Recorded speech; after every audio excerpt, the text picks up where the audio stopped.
Boys and girls, ladies and gents, welcome to another episode of Clutch Conversations. It's your boy Mike. We back at you live on another Thursday night. We got California in the house tonight. We're going to get to the show in just a second. We got the homie KG from Bond Projects, the homie Mike from Insane Clown Pythons in the building tonight. And we're going to be in the show in just a few minutes. But first and foremost, shout out to my lovely wife, Takara. Appreciate you holding us down. Appreciate everything you do, man. If you don't have you a solid person in your corner, go get you a solid person in your corner, because I can't tell you how much I appreciate Takara being in my corner.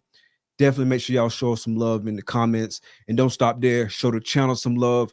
Hit that like button, hit that subscribe button. Make sure you smash that notification bell so you can get notifications each and every time we drop a video here on the channel. Shout out to the audio only gang. Audio only episodes of Clutch Conversations are available on all major podcasting platforms. That's Apple Podcasts, Google Podcasts, Spotify, more. So definitely go check us out on your favorite podcasting platform. And please be sure to follow, rate, and review. It really helps us out. We appreciate the love and definitely appreciate the support.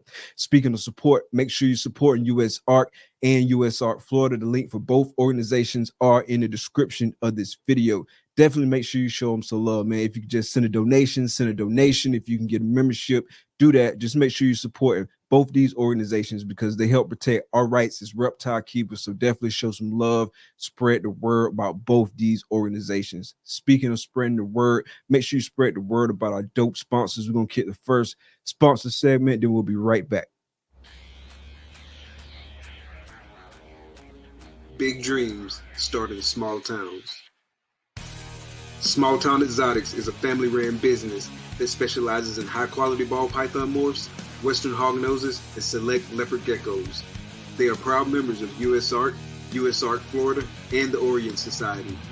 Stay connected with Small Town Xotics on YouTube, Instagram, and Facebook. Witness their journey as they grow their business and showcase their animals to the world. Thank you, Small Town Xotics, for sponsoring the show.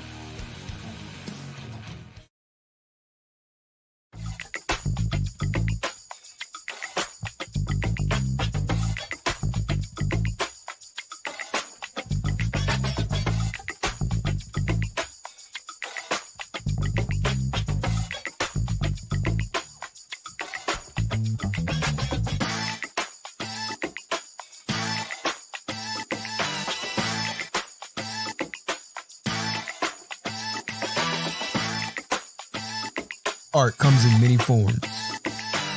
At Armless Angels, it comes to life. Shout out to the sponsors. Thank you, Shane. Thank you, Justin. Really appreciate the support. Let's see who we got in the building tonight. The big homie, Road 5.0. What's good, homie? Appreciate you coming out. Appreciate the support. Greg from Ripping Reptiles. What's good, homie? Appreciate the love. Appreciate the support. Wiz Tang fam in the building. What's good, Leland? Appreciate the support, bro. Appreciate you coming out. The homie Brian from Heathen Hatchery 352 in the building. What's good, brother? Dundada, what's good? You already know. Appreciate you coming out. Appreciate the support. Eric's More Factory in the building. What's good, homie? Appreciate you coming out. Appreciate the support. Big Kevin from Sugar Skull Serpents in the building. What's good, homie? Appreciate the support. We got the sponsor, the big homie Jason, Ancestral Royal Pythons in the building tonight. Appreciate the support. McClure Hatchery, what's good? Appreciate the support. If it's your first time in the chat tonight, everybody, make sure y'all hit that subscribe button. Definitely hit that like button. Show everybody some love. We got the homie Payush in the building. What's good? Appreciate you coming out. Chad from Hyperspace Reptiles. What's good, homie? We got the big homie Wiz in the building. again. What's good? Wiz Tang fam in the building, the homie Malacio. Wiz dropped a little hint last weekend on the show on Sophisticated Innards. Make sure you check it out every Saturday at 10. But he dropped a little hint. We got some big things coming, so definitely make sure y'all be on the lookout for that. And we're gonna stop it right there. We're gonna end it in style. We're gonna kick the intro video, then we'll be right back.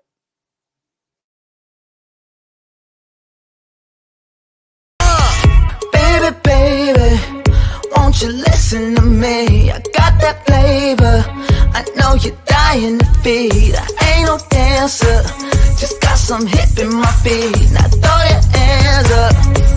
Ooh, you bring the lighter, I got the fuse. You make a fire, I'll add the fuel. Follow my lady, just watch your shoes. Gotta turn the heat up. This cool. Who you know who looking like this for real? Who you know who looking like this? Who you know who looking like this for real? Who you know who looking like this? Who you know who looking like this for real? Who you know who looking like this? Who you know who looking like this for real? Who you know who looking like this?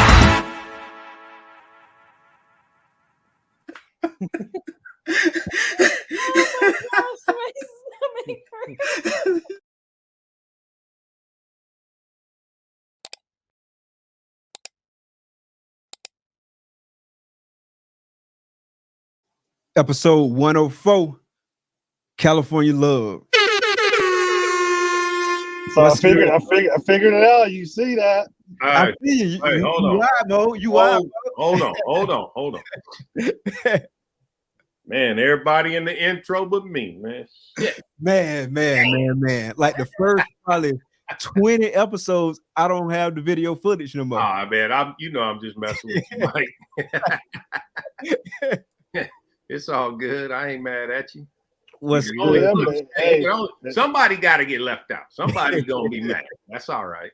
it's our month, baby. It's our month. You know what I'm saying? Mike gave the Colgate smile in the intro. Yeah. Oh yeah. All right. Mike, stay on that, bro. He got them nice teeth, man. Thank you. You know, I brush them twice a day, baby. Brush them twice a day. Mm-hmm. How y'all doing tonight? Doing excellent, man. How you doing? Pretty good, man. Can't complain. Your shows are getting better and better, man. I like And I them. appreciate that, bro. I appreciate it. Yeah, I appreciate everybody rocking with me. You're outside the box. I love it. Yeah, man. I'm looking forward to these state episodes. So California, the first episode we did, but I'm looking forward to Hey, come these on, state man. episodes. You got- Like I was telling you. You got Pac and Biggie in the house. You know what it is. You know the best coast. Yeah, like I was telling you, man, we're gonna try to hit like every state at least once. Someone might have to hit twice or more, but yeah, we definitely gonna show some love. Well, you're Yeah, definitely gonna come to Cali multiple times, baby. I like Multiple the times. Yeah. So Yeah, definitely next time we can throw a little Miguel, always evolving up in here with us too. We can do both. Yeah, West yeah, Coast. yeah. Maybe we can do something from the West Coast one of these days. Right. Oh, yeah. Do it live from the West Coast. That'll be dope. That'll be super dope. Hell yeah. Yeah, we got like 4 states confirmed right now, but yeah, we're working on some other ones too. Are you going to Tinley in March? Am I going to Tilly? I doubt it. Yes. Yeah, Okay. not in March. Planning to go in the fall. All right. Yeah, you going in March? Yeah, I'm going to both. Okay. KG, have y'all decided? Because I know when Dee was saying last week, she said she didn't know if y'all was going. Yeah. Talk about that anymore? No, more than likely. If not both of us, at least one of us will be there. Gotcha. So, curious. So, how long have you guys been friends? Were y'all friends before getting into the snakes, or did y'all meet through the snakes and the reptile industry? Well, I met KG in 1978. When I had hair. For real? For No, real? I Like was born in 78, dude.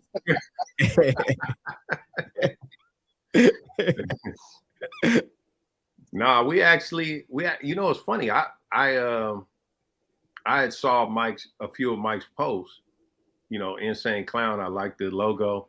I saw a couple of his posts. I'm like, damn, this dude got some fire, right? And then as I was scrolling through, I saw that dark brown hand. Wait a minute, you know, because Mike never showed his face, right? Yeah. So as soon as I saw the hand, I hit him with a DM. Bro, what's up? Where you at? Yes, sir. Yeah, Mike was like, what's good? What's happening? I said, man, I shot him my number. I said, man, call me, man. I'm driving. And he called me and we just hit it off. Yep. That was shit, early 2020. Oh, so Yep. It's right been like that ever since. Yeah, early 2020 for sure. because remind me, both of y'all got in around what, 2018, 2019, 2020-ish? I got in December 2019. Yeah, we Christmas. both same time. Oh wow. Yep. That's Same dope. time. Yep. That's dope. Heck yeah. And so talk about like how y'all's friendship kind of like developed and stuff like that. It's more of a family, it's not even really a friendship. Yeah, we just chopped it up, man. Just hit it off real cool. Mike a solid dude, man. I like I like Mike because he don't pull no punches, man. He gonna tell you how he feel. You know exactly where he coming from. Ain't no bullshit ever. Mike a solid cat, man. He one of the real ones for sure. And then KG balances me out because he basically lets me know, hey, that dude's he cool, man. Just chill out. So hey, Mike could go ham on you in a second. I'm like, nah, yeah. Mike, not that one. He cool. Yeah. So he balances me out great. Like he's a good influence on me for sure. He helps me step back and look at the big picture versus being just strictly one-sided and one view, Gotcha. Yeah, it's good to have somebody like in your corner and who will tell you like it is. Either way, you know what I mean? Right. Yeah, because some people think, oh, that guy he's unapproachable. He's like, I just speak the truth.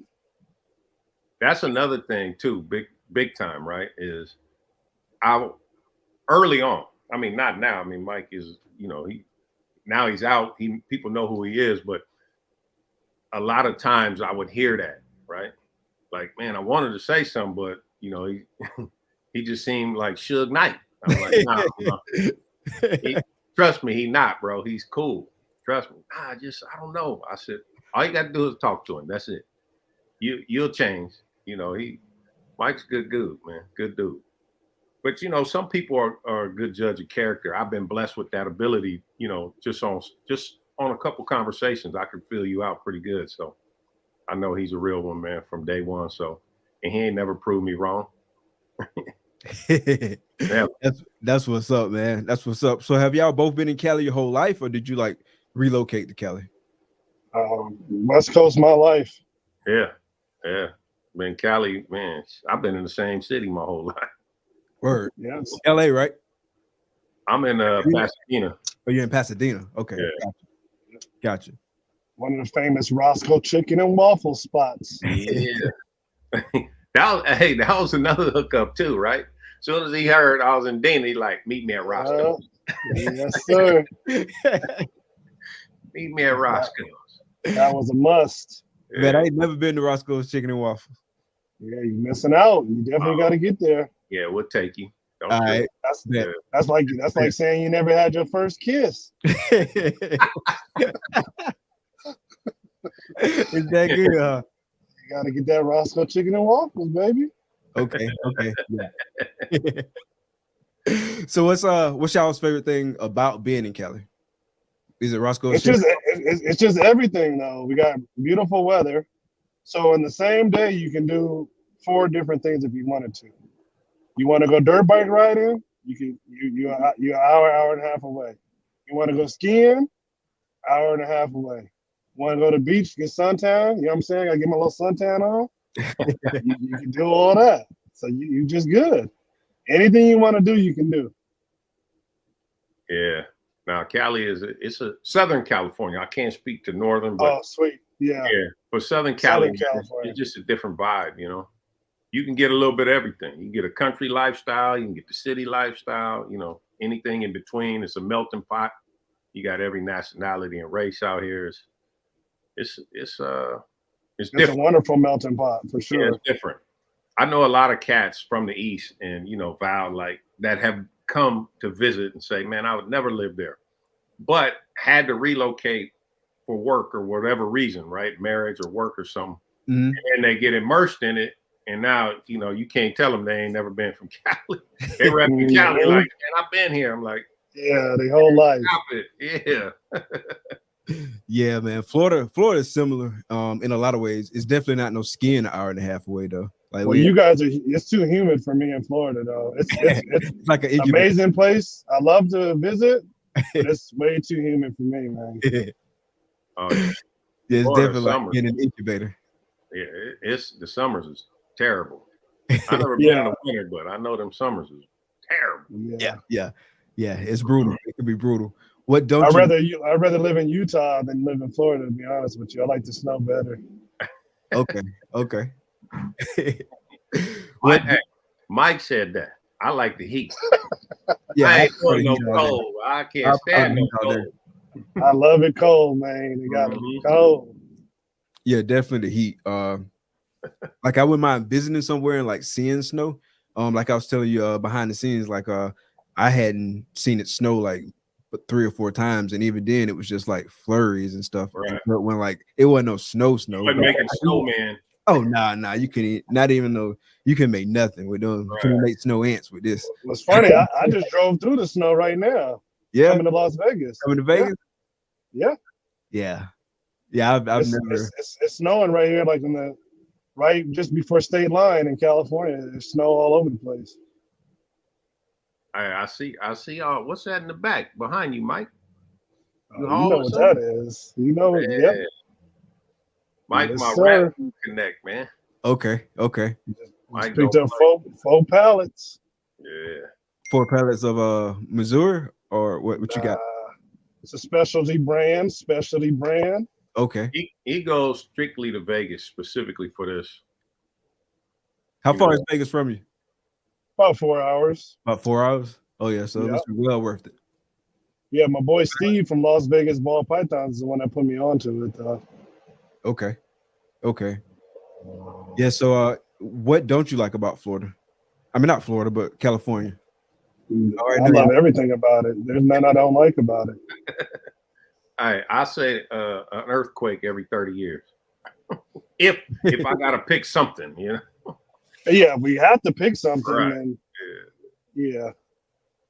That's another thing that's crazy to me, just to be like having a regular day and then all of a sudden the earth moving. Like that's nuts. Well, you got hurricanes though. I'd rather have the earth moving than the wind blowing. I could deal with hurricanes. Well, that's one thing I'll say in your defense.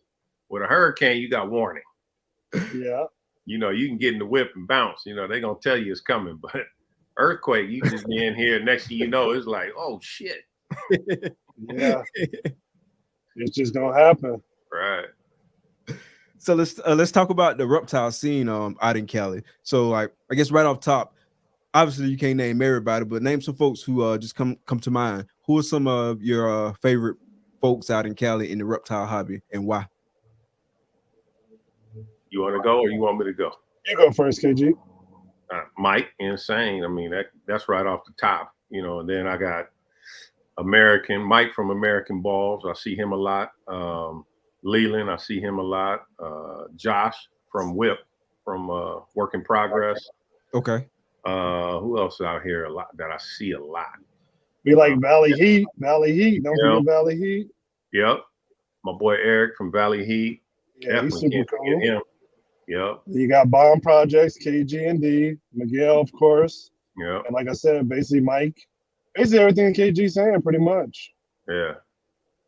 That's like the immediate, you know, the people out, the Southern California breeders that I see a lot of.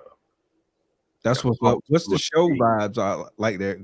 Like I know in Florida, like even like the smaller, like more local shows or some of the larger like replicons and stuff like that, it'd be like a good bit of people there. And so like one of the big kind of traditions or things that we'll do after the show is like everybody meet up for like a big dinner and stuff like that. So what's the community vibe like that for y'all?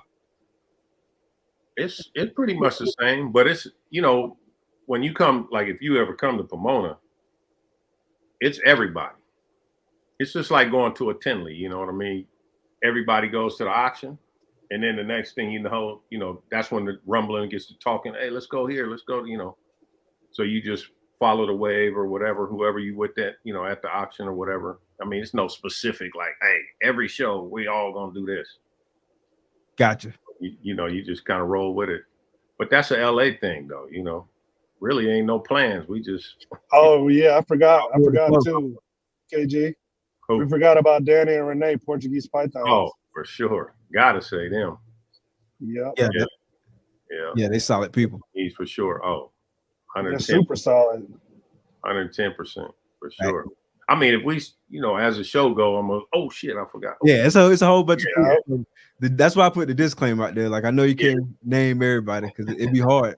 Like, you'd be like, I forgot to say that. I don't want to forget nobody, If I forgot you, hey, charge it to my head, not my heart. Right.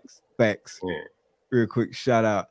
Homie Justin Thomas, the sponsor, Armless Angel. Y'all make sure y'all go get a homie a follow, man. He working with some dope stuff. I know y'all seen that Crazy stuff, boy. He be posting some crazy stuff lately. Yeah. He a mad scientist with it, bro. Yeah. That's cold. He cold. That's the homie. He got that name for a reason. yeah. What's good, Windy City? Appreciate the homie Juan. We here to watch Mike. What'd he say? Juan's a damn fool. Mike and Mike. Nobody want to listen to me. Okay. That's that Chi-Town. He don't know no better, man. Yeah. That's the youth. Appreciate the love, homie. He working with some heat too, man. Y'all make sure y'all go give Juan got some crazy fire. Man, every picture he posts just be busting, bro. And like Juan I was on the show, man. I was telling somebody last week that Juan is like how Mike came in, right? Like they did their research. Didn't just go out and buy a bunch of BS like we did. We was hustling backwards. Them dudes actually, but to Juan and Mike's credit, they both came from dog breeding. Mike did fish, birds. Like these cats already had enough, so they knew about the pet trade. You know what I mean? So they just animal background about the pet trade into the snake game. That make perfect sense. Perfect sense for sure. So that's why you see, Mike collection crazy fire. Juan, same thing. Like when they buy, they got a specific reason for it. Versus, ooh, that looked pretty to me. Yeah, when I remember, shoot, it was about 3-4 years ago now. Like the first time I saw Mike, it was on like an interview or something with Billy, just like with y'all. It was on an interview with Billy. But this was like a video interview, and like I think he was sitting in the truck then too. And he was talking about like some of the projects he was working with, and I just automatically assumed you've been doing this 10-15 years just based on the projects you was talking about. Yeah. But once you know it, you know it.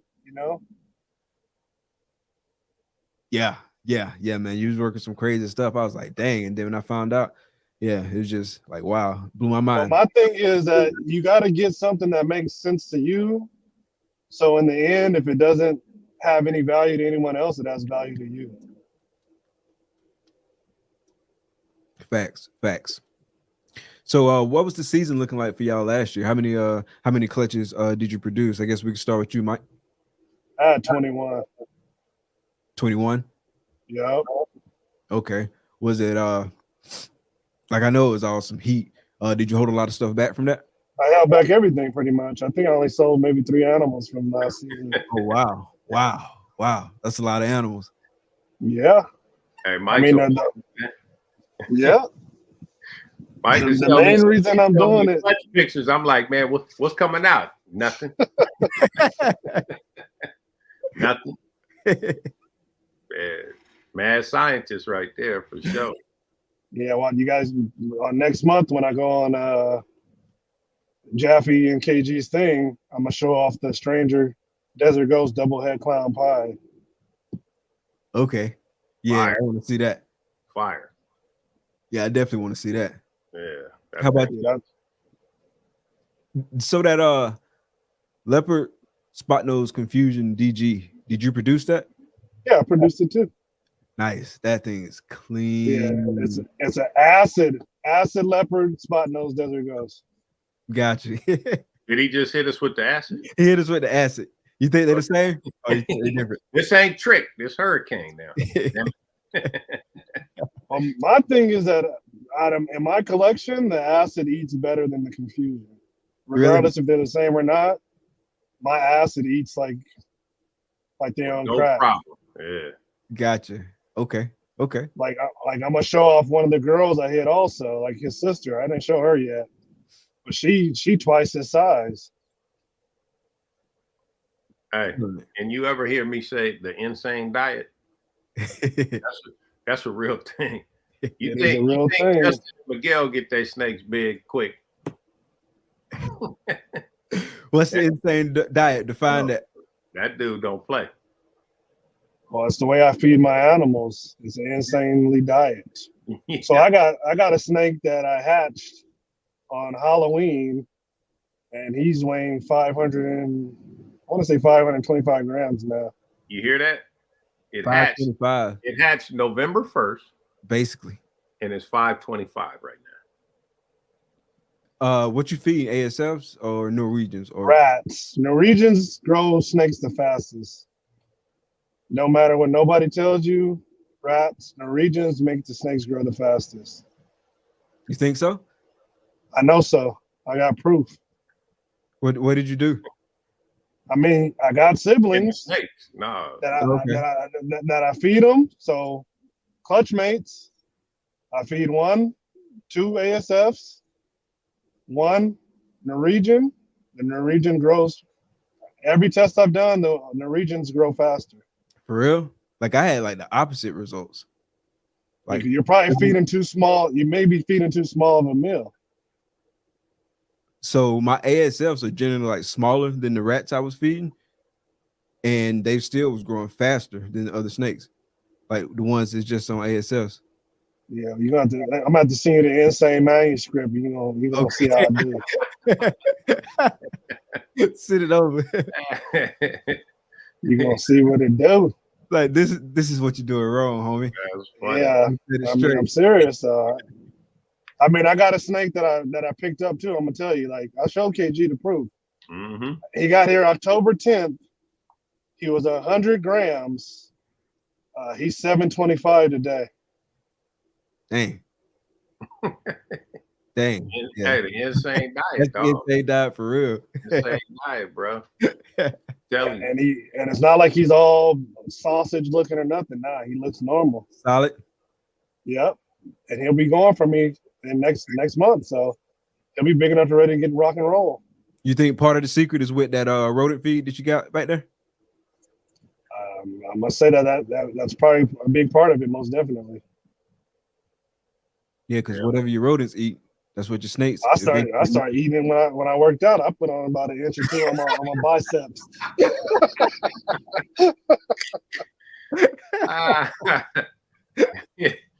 Hey, Mike had them like sunflower seeds. Yeah, popping them and shaking. That's why I'm going through so many bags. That's why I got to get 4 pallets. Yes, sir. That's the proof is in the pudding. The proof is in the pudding. Got to start bagging it up, selling it. Yes, sir. How about y'all, KG? How many clutches y'all had last year? I think we topped right at 30. 30? We right at 30. We didn't breed a lot because I was, I'm waiting for this male. So I was out waiting. Next thing you know, the male's ready. I go to ultrasound. She like, ain't nothing happening. That window closed. Gotcha. Yeah, been there before. Yeah. We were strategically breeding last year, so we didn't produce half as many as we could have. You know what Did y'all hold a bunch of stuff back? Man, I'm the hold back king. But it's funny. Me and D were talking earlier. We gotta move some stuff. It's a necessity now. We can't buy another rat. That's it. We got too many rats. Yeah, too many snakes. That's where I'm at too. Like you.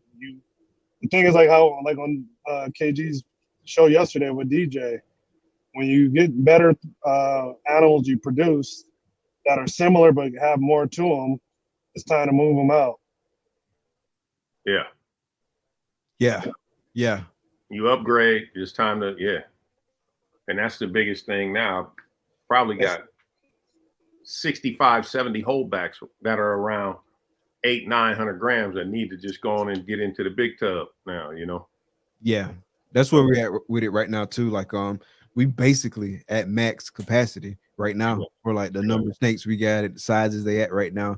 Definitely gonna be moving like as many hatchlings out as we can. But I'm also like revisiting like some of the adults that I was planning to keep like one more season. It's like, do I really need to keep this or can I sell it and free up some space? Because we're gonna have to get a rack inevitably, but still at the same time, I don't just rush and fill that rack up either. You know what I'm saying? So I'm being a little bit more. You get an empty rack, you gonna fill it. Yeah. That's it's. You got to. That's like, the easy part. The easy part is filling it. The hard part is removing animals from the rack. Trying to get them off. You got to fill it up. But I just want to make sure that like I'm filling it up with like exactly what I need or exactly what I think I need. And so I'm like looking over stuff with a little bit more discernment, like thinking, all right, do I really want to breed this year, or can I go ahead and sell this because I got this, and this coming behind it? And then I'm also looking at some of the holdbacks and whatnot that I got that I was going to hold back. See again? The way I see it sometimes is like something, you breaking up a little bit, Mike? He must be going over the hill. It's kind of hard to get rid of them. And you have a good girl that produces consistently for you, and you still can add a little of a twist to it and get one more clutch out of it. I heard some of that. Did you catch more of that? Nah, I think he's going over the hill right now. Probably. He hit a little bad spot on the cell. Yeah, it'd be like that. He'll hop back in a second. Yeah, for sure. But yeah, just really kind of reviewing. Shout out everybody in the comments, man. Thanks for stopping in. Oh yes, sir, man. Appreciate everybody showing love, man. We got over 80 people in the building right now. Man, damn. Make sure y'all like the button. For Mike. Mike and Mike. No, man, like I appreciate it, man. Like I really appreciate, like I was telling all the support everybody's showing. Nah, it's dope, man. You got a great platform. I told you that from day one. So I appreciate that, bro. Salute. It's going. It's it's coming. I see you got them wheel banks back there too. Oh yeah, man. They naked right now. I just fired them up last week. I got a couple girls that are probably gonna I'm back. What up?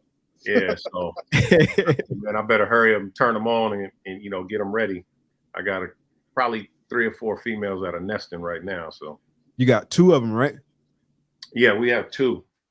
I like to do, when I pull a clutch, put it in here, and then when I cut the clutch, they go to that one.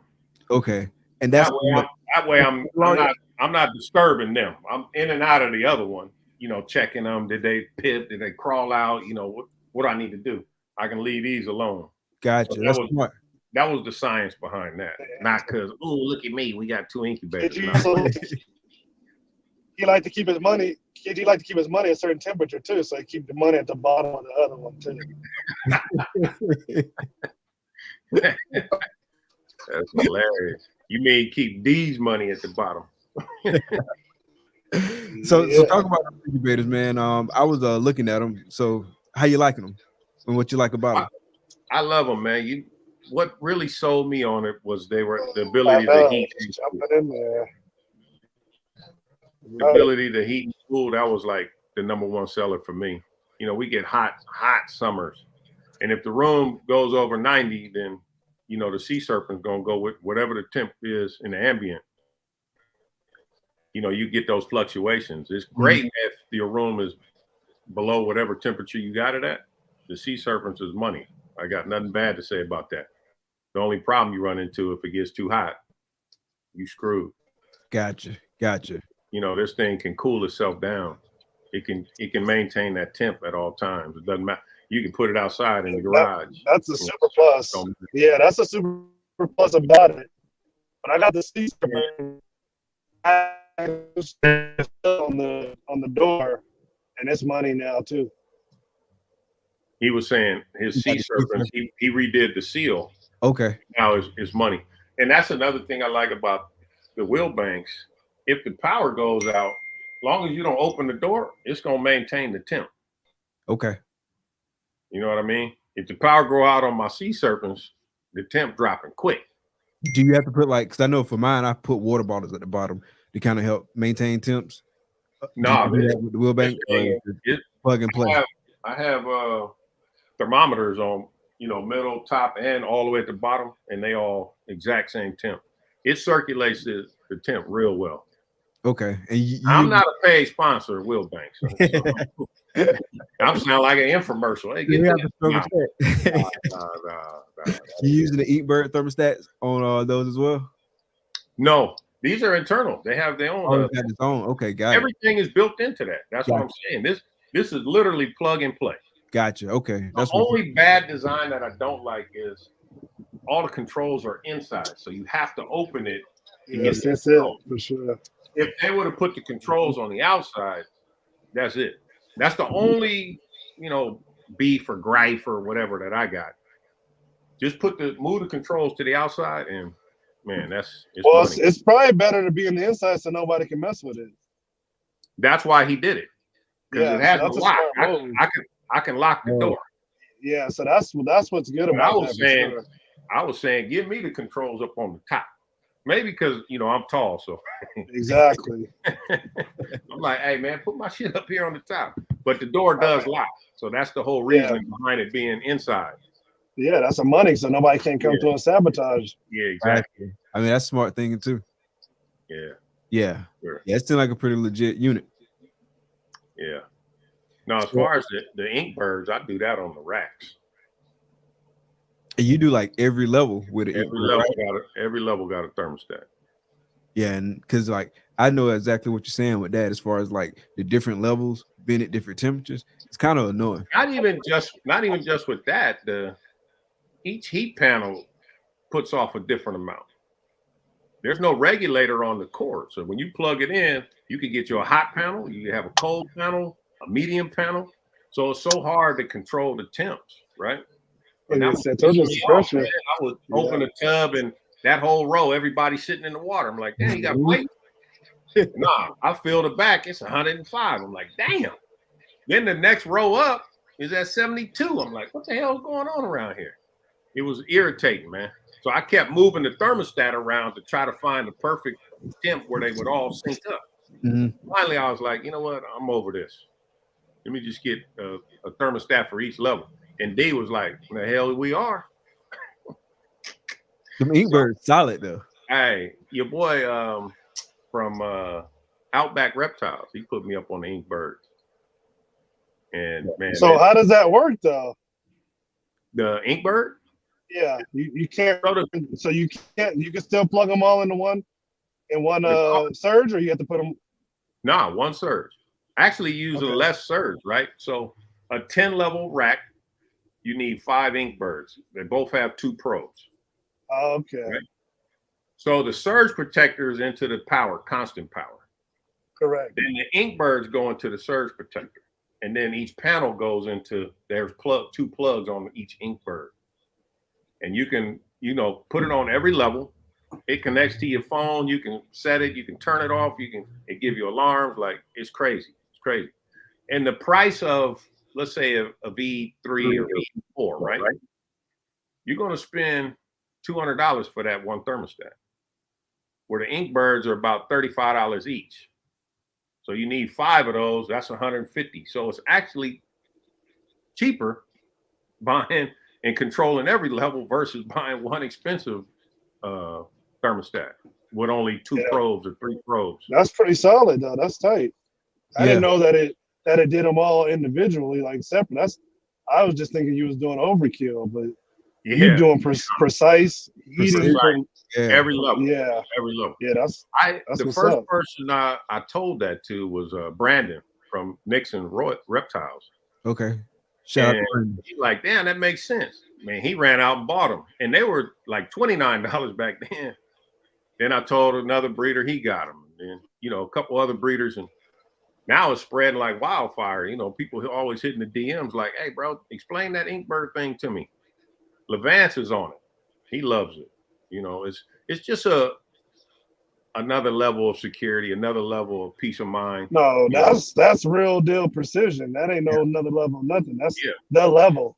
It's the level. And That's the level cool up. thing is you always hear these horror stories. Shout out my boy T Keys.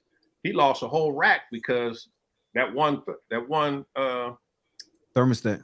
the what do you call it? The probe fell off and everything burned up. But if you had them ink birds, well, no matter where you are, you're gonna get a text. Boom, hey, it's at 105. I can hit the power, shut it off. Yeah. I don't have to be home. I don't have to call, hey, grandma, get over there. Yeah. Yeah, so the peace of mind is more than anything. You know what I mean? Facts. Yeah, that's smart thinking, man. That's smart thinking. And once again, I'm not a paid sponsor. I need to get money from Will Banks and Inkbirds. Do an infomercial shit. Yeah, you got to have some checks coming your way after the show, bro. Man, I'm telling you, hey, I got to shout out both of them. You got to order me some Inkbirds for all my racks. Oh, for sure. For sure. So what y'all thinking in terms of production this year? Are y'all gonna like hold some stuff, like hold your numbers down low a little bit, or you think you're gonna go all out with it? What's the thought process there? Whoever want to jump in first. Everything is being bred is quality and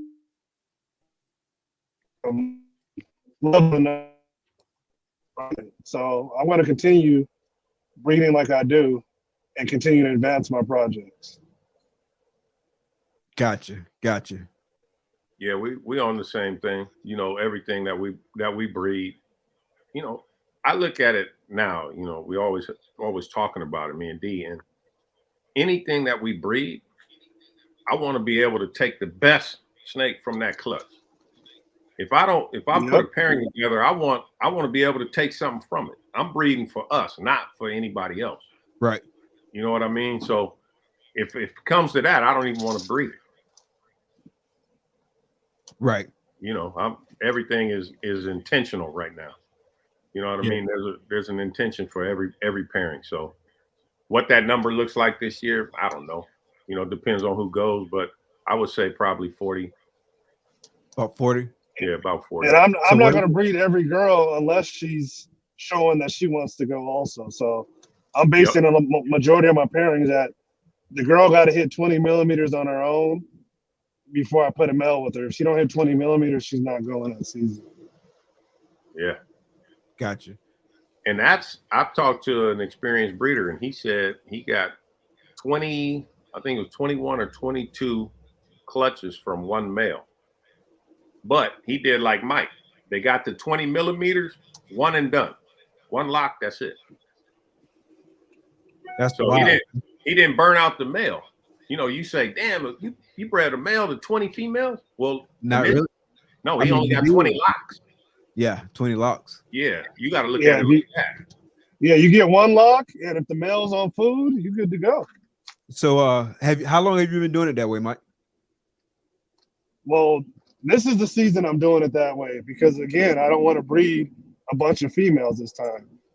Initially, I was waiting until the girls got to 15, you know, because I wanted them to go. But now this time is like if they don't show me that they want to go, then I'm not even I'm not pushing them. Gotcha. Because I had a girl that I wasn't even going to breed. I just kept feeding her. She got to 25 millimeters before a male even went to her. So I had no choice because she was going to give me slugs if I didn't put a male to her. So I wasn't going to just let her slug out, you know? Or reabsorb. Yeah. How long do y'all wait, KG? To put a female? Yeah. Like last year, you know, I didn't even ultrasound ones that I knew the male that I wanted to breed wasn't ready. So I don't know where they were, right? All the ones that the male are ready, you know, I wait till they get over 10 millimeters. Yeah, that's what I hit them one time.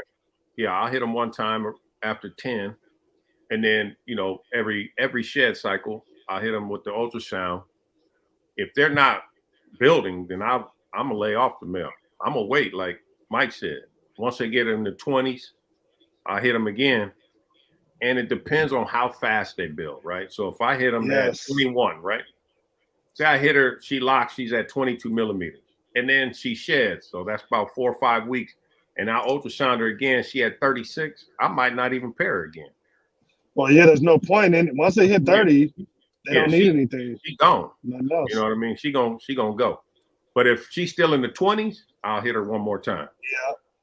Yeah. And what I do also, so when they're at 20 plus, I ultrasound every 7 days.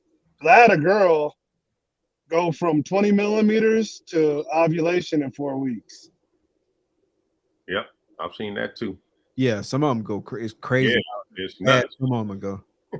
Yeah, like, and then she was at 20 millimeters though. So her first lock was at 20 millimeters. 4 weeks later, she ovulated. So from that point forward, when a girl got 20 millimeters, I ultrasound every 7 days.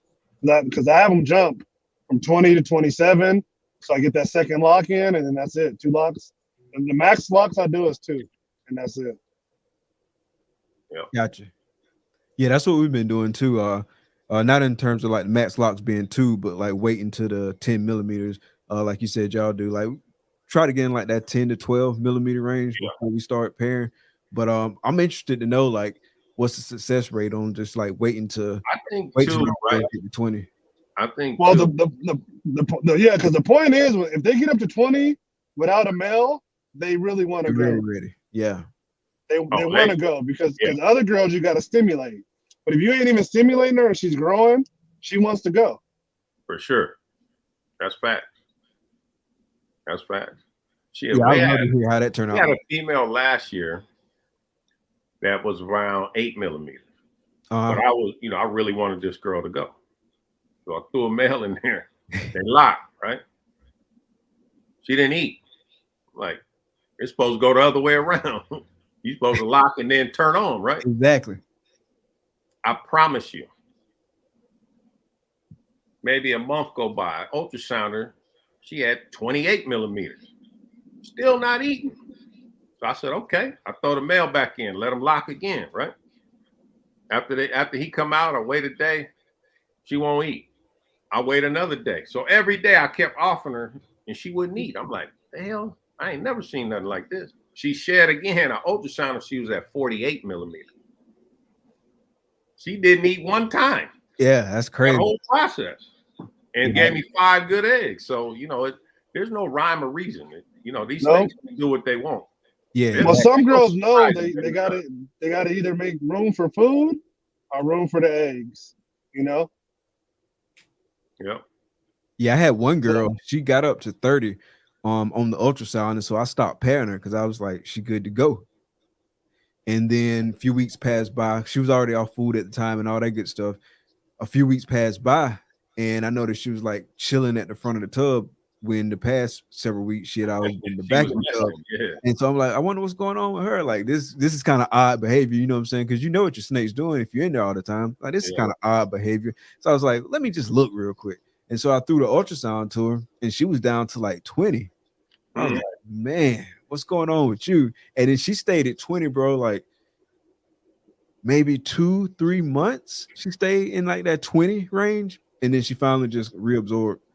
Like it was crazy. Yeah, once they get smaller, it's over though. It's a wrap. Yeah. When they shrink, it ain't no coming back. And then you ultrasound at 12. Yeah, it's a wrap. That season's over. Yeah, throw the towel in. She's like, I'm out. I'm out. And also, when girls get around 30 millimeters, you got to feed them super small meals. I messed up a few times and fed girls big meals, and they reabsorbed too. Okay. Yeah. So I know not to do that no more. And it's funny because you can see it in the snake. You got a nice, fat, healthy snake. Like Mike said, you don't need to put that medium or that small jumbo in there. You don't need it. Nah, you give them a weaned or even a fuzzy crawler just to keep something in their system, and they're good to go. Got you. Because in the end, it's either food or eggs. So they're gonna make room for one or the other, you know. And you want them eggs. Correct. Hey, fella, I had her up to she was at 36 millimeters. Gave her a big old hefty meal. Same thing, down to 0 millimeters, just like that. Dang. Hey, we're gonna take a real quick sponsor break. Yes, sir. Most def.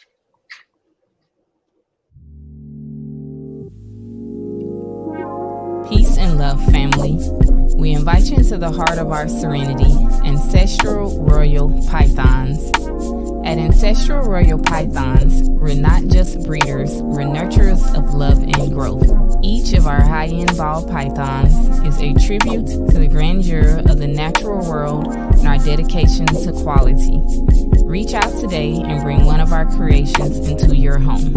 This is Ancestral Royal Pythons. Your journey begins here. Here's to the exciting world of Ebony and Ivory reptiles. From unforgettable parties and events to keeping and hatching some of the dopest reptiles in the reptile hobby, we're all about education, quality, integrity, and respect.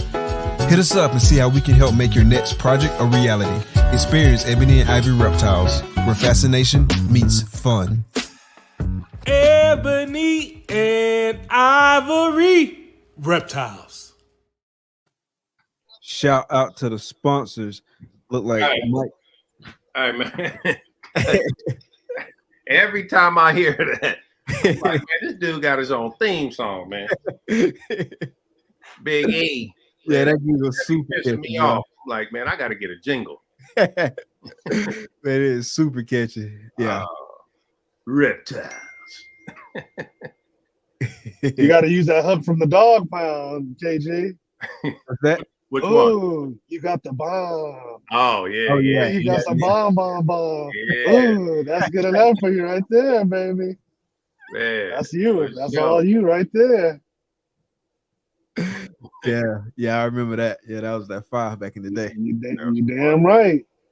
90s rap is where it's at. Oh, facts, man. That's all I really be listening to still, bro. Like 90s, maybe some early 2000s stuff. But like, I still listen to my same era of music. All right. Yeah, well, I listen to 80s because I grew up when MTV was really MTV. It was nothing but music television. Right. So not reality shows. That's the music that I actually like still. I listen to Duran, like, but that's all that was on TV back then. There wasn't really no rap on there. So you had to listen to what was on there. You hear that? So, that's the era that me and Mike came from, right? Yes, sir. You only had everybody listened to everybody's music. Yep. You know, it was R&B, pop, and rock and roll. That's it. Yep. So you listen to everybody listen to everything. So, and believe it or not, Def Leppard was one of my favorite bands. That Pour Some Sugar on Me, that was my favorite song in the 80s, man. Hey, you hearing? You would never. Hey, just imagine Mike at a concert. Yeah, I'm telling you. Everybody looking over like this dude got to be FBI. Yeah. I'm actually going to a Red Hot Chili Peppers concert this month, the end of this month, dude. I love Red Hot Chili Peppers too. Okay. That's what's up. I was talking to my son the other day. Facts you would never know. Yeah. I was talking to my son the other day about the Carter, like the Carter 1. Of Lil Wayne? Lil Wayne? Yeah. That wasn't the Carter 2 was the best. Was way better than Carter 1 though. You think so? I'm a Carter 1. I love Carter 2, but I like Carter 1 the best. Well, Carter 1 was like when he barely broke out, but Carter 2 is when you're like, okay, now the stuff is making sense. I was asking my son, I was like, hey, have you heard this? You remember this? Have you heard it? And he was like, no, I don't listen to old music. And I was about to say this ain't old, but I caught myself. This came out in 2004. You got it, young man. Right. Yeah, exactly. Well, what's funny is my daughter, she just turned 18, but she knows all the music from the 80s too, because I turned her on there, all the music. So she knows everything. Yeah, Brian from Samson, that dude, hey, he was in that game, man. He managed a couple old school rappers. Okay. Yeah, I think I saw some pics or something like that posted. Yeah, he one of them old New York kids for sure. Yeah. Troy too.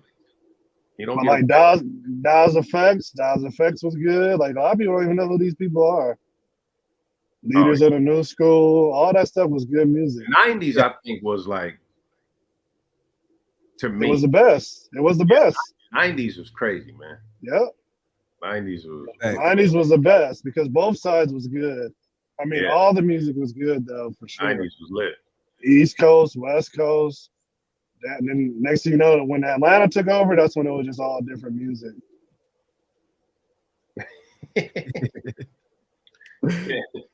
When it was East Coast, West Coast, it was fire. Yeah, I remember when Pac and Biggie was beefing and feeling like he had to choose a side. And Oh Well, yeah, you had to choose a side, but there's no comparison between the two. Tupac runs circles around Biggie. He don't even have enough. He doesn't have enough. catalog ain't big enough to even. Yeah, his compare. catalog is not big enough at all. oh yeah, 100%, 100%. Biggie's nice though. He got like some nice. He's flow. nice. Oh, his Lyric- flow is timeless. It's timeless. But you gotta remember who told him to switch up the style though too. You know what I always say about Biggie? What's that? Biggie is Bo Jackson. Yep. When people try to argue about best player, right? Yes. Best athlete, it's Deion Sanders, hand down. His Yep. body of work just puts Bo Jackson to shame. Like it's not even close. Shoulda, I don't coulda, want to woulda. hear about ifs and nuts and candies and butts. I Right. want to hear about what he could have did. He didn't do it. Body of That's work like that's like saying if your triple head pair you Right. hit, you'd be ahead of everybody. Nah, Did it hit? No. Biggie is Bo Jackson. Now, that's not dogging Biggie. That's a Not at compliment. all. Yeah, That's a compliment for sure. When he was doing it, he was raw for sure. You got to give him his flowers. But Yep. he don't have enough. His catalog ain't, Nah, Pac been dead for over 20 years, and he still got music coming out that's still fire. yeah. It's I mean, crazy it's- how much he did. Yeah, his music is still relevant. But One of his best songs ever is "Friend Like Me." Like when you listen to that song is like it touches. Like it's not just music; it's just true art. You know. both of them could, they could tell stories. It's But all to me, man. the best storyteller is Ice Cube. Ice Cube got the best stories. Okay. My favorite, period. It ain't even close. Is Jay-Z. Jay-Z. Jay-Z is 1, and then Drake is 1A. Okay. Like Yeah. those two for me. Yeah, I like Nas. I still love Pac. I still love Big. I mean, but I don't care who you like. I can't. You ain't gonna listen to him every day, all day. Right. Yeah, you got to listen to You gonna switch Right, it up for right. sure. Yeah. facts. So let's talk a little bit about the Reptile Breeders show. So talk about what went into planning for that show and kind of like the challenges and things you learned and kind of like what's next on the agenda for that show and what you're thinking right now. Reptile Breeder Show, man. That was Dee's baby. She raised that thing up, man. She cultivated it. I was just the support. She was gun ho. Well, what do you think? Obviously, she asked me, what I thought and would it be something I'd be interested in? Is it possible and all that? I was like, man, whatever you think, let's do it. So she did all the work, bro. I can't even take no credit on that one. That's what's I just showed up. I just showed up. Those was all her ideas. Let's do a show. She got the venue, the flyers, the network, the internet. She sold all the spaces. So, I got to smile and take all the credit. That was her baby, man. She raised that for sure. And y'all planning to do it annually, right? Yeah. Are y'all gonna do it in the same venue, or y'all gonna switch? Nah, the we're venue? looking for a more ideal space this time. Maybe something with better parking. I mean, the whole downtown LA was dope. The whole thing was cool. It was the penthouse, it was the sky rise, the lighting, all of that. I like the space. We just got to find a better, that similar space, with a little more accessibility. Gotcha. Yeah, that's it. And so, when is Pomona? Is Pomona in June or is it the July show? It's in July. No. Yeah, I was gonna say Pomona. Because Anaheim's in June. Anaheim's in June. Pomona's in July. Okay. Are y'all breeding either of those? Yeah. I mean, not breeding, but vending. Vending, yeah, we'll be there. We have our block. Is us. It's Mike, David Levine from Natural State, and Matt Byram Xotics. So we got a nice little block where we all hang out and do our thing. So make sure you guys come. Yeah. How long have y'all been vending together? This next show coming up will be our 4th show. Nice. Yep. Show again. Actually, we're all 4 of us will be in Arlington. Oh, for real? Same block? Yep, same block. Yeah, we all gonna do Arlington. We're trying to get on the Tinley block too. So, but that's the main reason why we're going to Tinley in March, so we can get up in there. Yeah, we're working our way. Yeah, that's definitely the show to be at. But yeah, I mean, all the shows are good, to be honest with you. I like all of them. Everyone kind of got like their own vibe and stuff. Yeah, at least from the ones that I've been to, everyone kind of got their own vibe. It's fun. Like Daytona. I know y'all had to dip out of Daytona early, but I mean, you saw the vibe. Right. I like the venue. I like a spaced out venue. I don't like Tinley. Tinley just, Yeah, exactly. Like Tinley's like a swap meet. Yeah, for sure, man. Like it's just so tight, man. It's so cramped. They've outgrown Tinley. Tinley reminds me of Slauson. Yeah, exactly. Slauson was a famous swap meet out here back in the 80s and 90s. And that's exactly what Tinley reminds you. Yep. For sure. Every nook and cranny got somebody on it. Yeah. On every space. You can't be making. I think I know that I don't know Porter personally, but I know that that's his baby and he likes that, right? I just think they outgrown the venue. They should find another venue and still call it Tinley. It don't have to be. Yeah. Then they can get more vendors in there also. Just space it out. Even if you kept the same amount of vendors, just get a bigger space. Yeah. Yeah. Well, they said that the other spot is bigger. The other place in Chicago is nicer. Oh, Schaumburg, way nicer. Schaumburg, there we go. Schaumburg is dope. How far is that from? Not too much bigger than Tinley, but it's nice. But Schaumburg's brand new. How far is that away?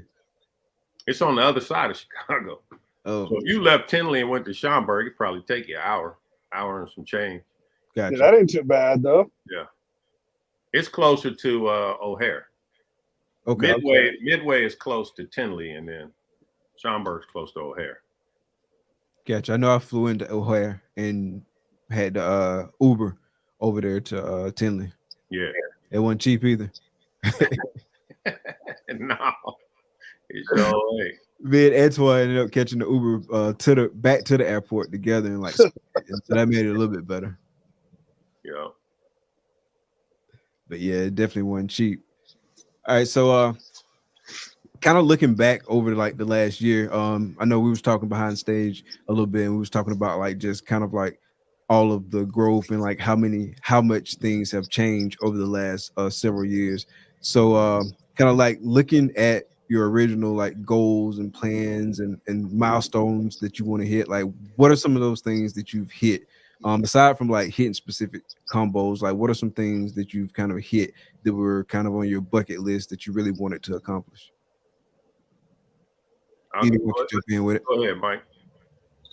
Well, the thing was making true connections in this industry. Because to me, it's not a hobby, it's more of a lifestyle to me. And, getting genuine connections, true family, that's one of the things that I'm proud of. And to have people genuinely respect you about your work and by your name, it means a lot also, Big time. Yeah, that's what's up. Yeah. Mike, that question really don't pertain to Mike because he's one of the few breeders that did it the right way. He didn't come in behind an inchy like, ooh, that's nice. Mike's first snake was a desert ghost. So he knew what he was doing. Yes, sir. Yeah, I think, like we were talking backstage, it's funny, when I was asking you what's in the incubator, and you was like, just. We both laughed about it because, now it's literally, if you bring it ahead to a visual, that's just appearing versus like, ooh, I got a clown pie going to a double head clown pie DG or, something, whatever, with some crazy genetics in it. And it's fun to look back on, where we started, where we are now and where we're headed. You know, it's real exciting for us for sure. You know, a lot of pieces are starting to come together. So it's gonna be good. Yeah, And man. the funnest part about it now is just creating whichever you want to do, like not being afraid. Like originally, it started off like, oh, I want to make sure I make clowns.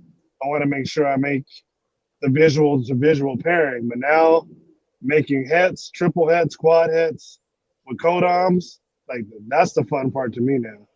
Oh yeah, no, it's fun. You know, I mean, shout out Levance too in the comments. He touched on something a long time ago about, you know, everybody's racing to get the triple and the quad visual, but we still haven't hit these, you know, a whole lot of combos left in just single recessives, let alone double recessives. Facts. You know what I mean? It's cool to see a you know, a hypo desert ghost clown. That's cool. But there's just a blank slate, you know. It's just like seeing a hypo DG in something else. Now, But see, the way it's fun, you know, to add those codoms and mix it all in, and you know, it's crazy. It's crazy to just, you know, you think a year and a half ago, Desert Ghost clowns were 20 grand. Now they 3,500. 2,000. Yeah, and rightfully so. But you ain't gonna find a Desert Ghost clown that has Confusion, Stranger, Leopard in it for that. You know what I mean? Not That's at still all. What's gonna be crazy? grand. What's crazy is what I like about what your last guest you had on Mike when he was talking about you putting all that work in on those double recessive animals. It's a lot of work to get pennies on the dollar for them. I think his name was Man who, or what was his last name? You know what I'm talking about? Yeah, Josh Mantooth. Yes. Yeah. That episode with him was really good. He spoke on a lot of good things too. So like even the clown pies are being disrespected now too. $1,000 for a double visual. Yeah, that's crazy. It's crazy. And I always said there should be a base, right?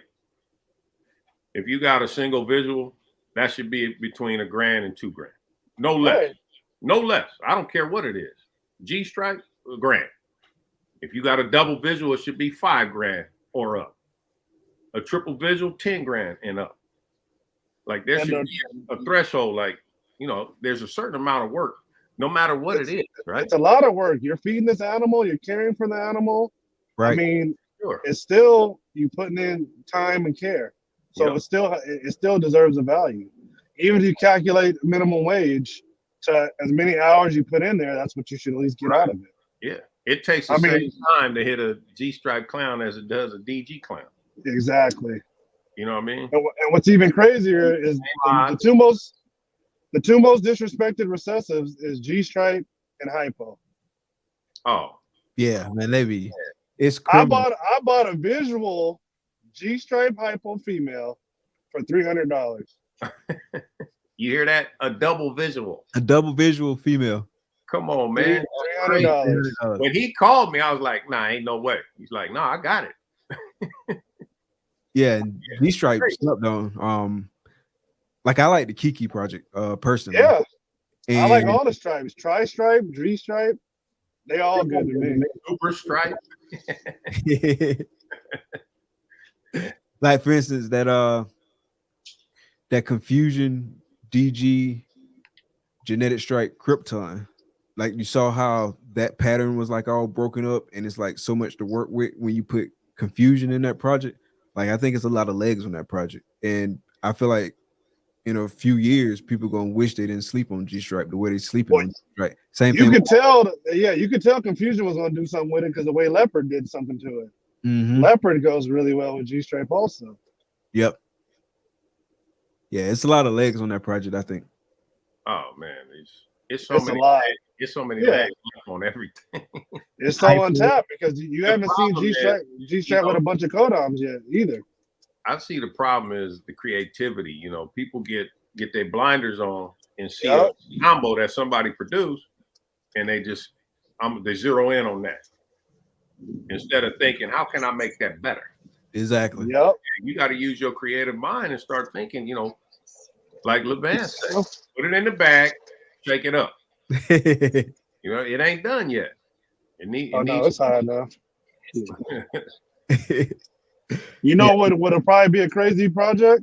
There's Baker right here. What's that? A monsoon G stripe. Yeah, I thought about that too. That's gonna be nuts. That's gonna be crazy. Because you got them two super strong jeans fighting each other. Yeah, that'll be crazy. Oh, that should be the way. It's so much. Even a monsoon Kiki will probably be fire also. Oh yeah, I just can't wait to see the first monsoon G stripe. You know, when people were thinking like, what jean would bust that up? That came to my mind first. G stripe and Pied. Like, man, it's crazy. There's so much left. You know, we ain't scratched the surface. That's the exciting part about it. It is so much stuff left. Like, and I 100% agree. Like, putting those codoms in those multi-recessive projects is a must.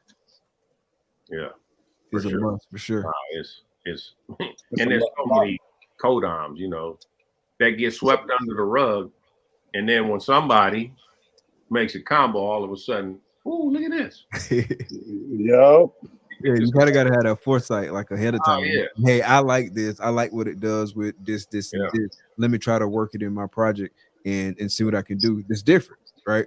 Yep. And chances are, if not a whole bunch of people focused on that specific gene right now, then the price is going to reflect that in the market a lot of times. And so you can get in on something really good, make something really dope, and then people see the value. Now they rush to it. And so now the demand is up, and so the value go up, and you took a risk, and you were in turn rewarded for taking that risk. Man, I'm telling you, think about the Kiki, right? A lot of people poo-poo the name. Man, I hate it's called Kiki. But that dude put in the work. G-Stripe was in the trash. He's like, take this recessive and see what I could do with it. Mixed it with Clown, and then as soon as the big breeders see it, oh, man, that's Kiki. You need this. You need. And you heard what Drake said about her.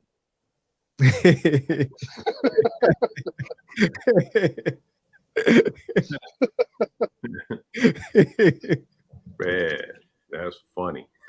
Yeah, that is.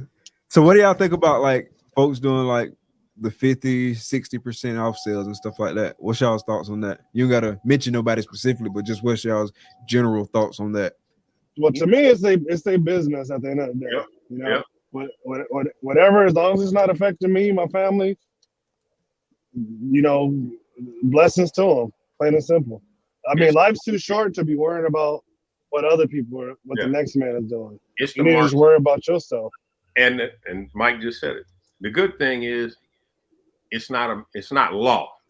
You don't have to do it. You don't have to sell it for that. You know what I mean? And we don't know what situation the guy's in. The guy he might have bills due. Fact. He could have lost his job. You don't know other people's situations. So but at the end of the day, why would you poo-poo somebody selling something for cheap versus somebody saying, I'm out, and they selling out their collection for nothing? Right. That person never gets shitted on. Nope. Everybody's happy. They're like, ooh, let's take advantage. It's still to me, if the deal is low enough, just buy it yourself. If you don't like it, buy it yourself. That's facts. You That's can't one way to fix it. You can't control. I heard Jersey guys did that. They saw something too low, they didn't like it, they bought it at the show. Right. Fix the problem immediately. I'm in that project, and I ain't gonna let it go for that. And that's business. That's standing on business right there. I respect them for that. Well, think about this, right? You could take a Mercedes, right? And you could take a Kia. They both use the same amount of metal and man hours to produce. One costs $40,000, one costs $240,000. Mercedes said, this is my brand, this is what you're paying for. Correct. Kia said, this is my brand. You're going to get everything they got, so we're going to give you value. Yep. Are you a Kia dealer or are you a Mercedes dealer? or a Rolls Royce dealer or whatever the case may be. You know what I mean? You got to pick your lane and be in it. But you know, I think just the sign of the times, man. Economics is whack for everybody. Yes. You know what I mean? So you can't get upset like everything is shit right now. So yeah, you got to pay that light bill, and it come between the light stand exactly. You feeding these kids versus I'm holding out for 1,000. I'm holding solid. Exactly. I'm standing strong on this. I'm standing strong on this. That's like a dude talking about I went to jail for 30 years because I didn't snitch. Yeah. So you lost your whole family and everything because you. I mean, I'm not saying you have to snitch. Right. But the point is, don't put yourself in a predicament where you're gonna get yourself in a situation like that. It is what it is. That's all I can say. Buy one, get one, whatever. I mean, that's like you said. Even the auction too. I think the auction is a perfect market to get rid of animals that you don't want to have in your collection anymore. Yeah, I'm loving the auction, bro. I'm loving it. Great. But, everybody benefits. It keeps the market stimulated. Exactly. And you see action. You see more action. Yeah.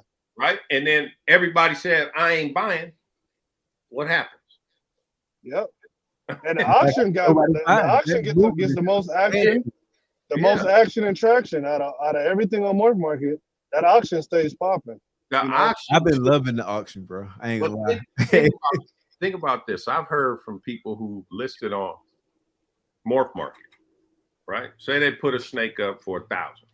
Yep. It ain't moved in 6 months. They're like, screw it. I'm gonna put it on. No inquiries. No inquiries at all. Nothing. No clicks. Nothing. They put it on the auction, and it sold for 1,100. Yep. They had it listed for 1,000. You could have messaged them, and they probably would have sold it for 700. Yeah. Put it in the auction, and it went to 1,100. It's like, I mean, that ain't every case, but right. You know what I mean? It's like Mike said. It's been sitting there 6 months. I ain't got one click. Yeah. Part of that is like the whole competitive nature of it, right? And the gamification of like bid and stuff like that. Hey, why are back to school specials? Why are Black Friday specials? Why are after Christmas sales? Everybody looks forward to that. Nobody wants to pay full price. Yeah. They want that deal. Shit. That's what it is. And I even upgraded my Morph Market account, and Morph Market is not a sponsor, so put my disclaimer out there. But yeah, I even upgraded like my Morph Market account just so I could do one extra auction.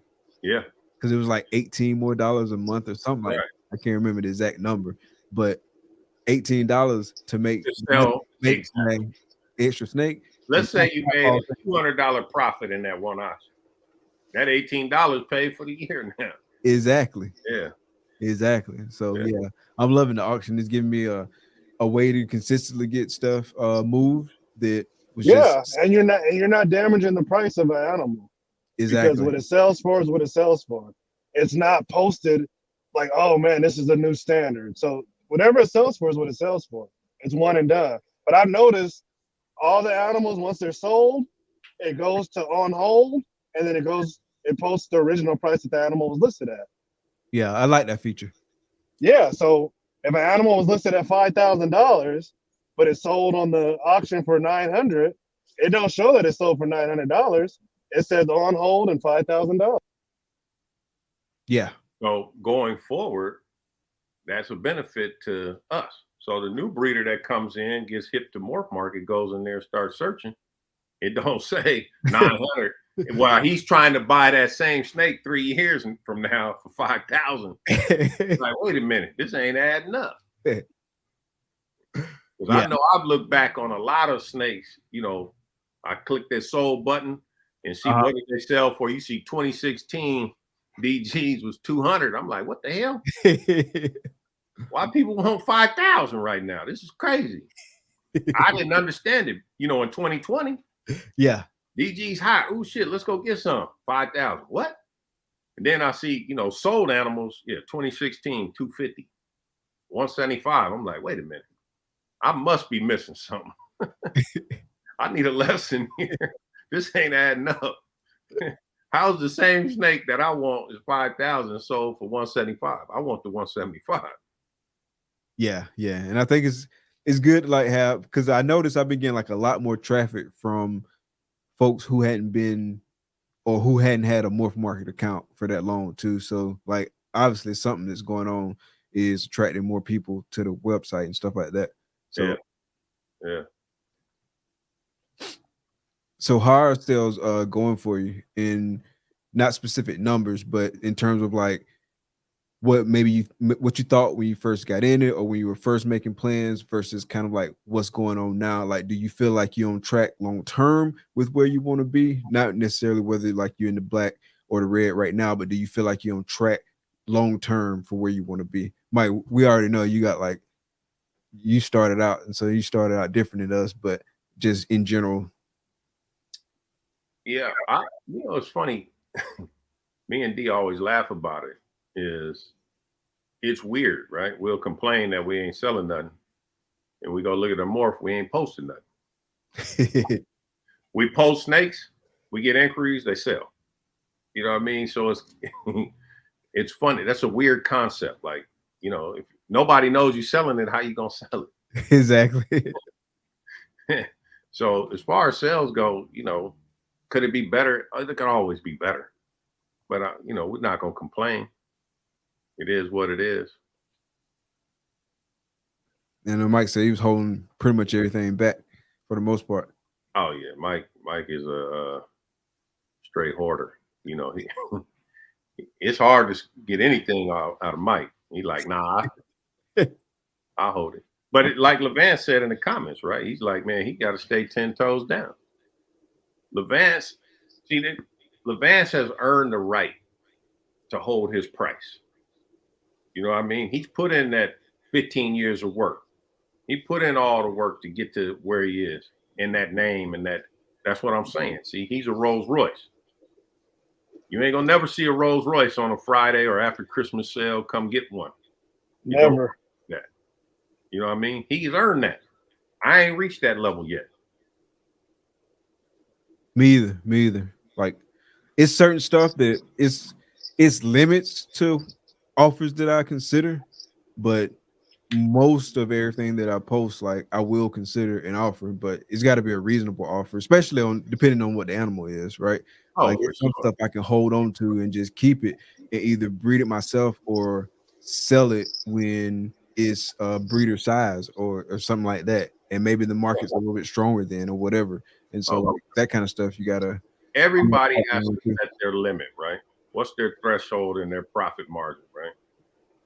And you should, like Levance, stand on that, right? If this is the minimum you're gonna take for that project or that snake, then that's what it is. But I don't want to hear you crying. Exactly. I can't afford to pay the rats, or I can't afford to feed the snakes. You know what I mean? Something got to give. We both at a stalemate. There's no progress. This is all about progression for me. Yeah. And I mean, obviously only been in this 4 years now, I guess. And so I haven't seen like all the different cycles that they talk about, but like I got confidence that like things gonna get to spinning again, and you're gonna be better for having kind of like whether, like we were saying, man, like everybody got a plan until they get punched in the mouth. But it's like what you do after you get punched in the mouth, and whether that's storm, you're fight now.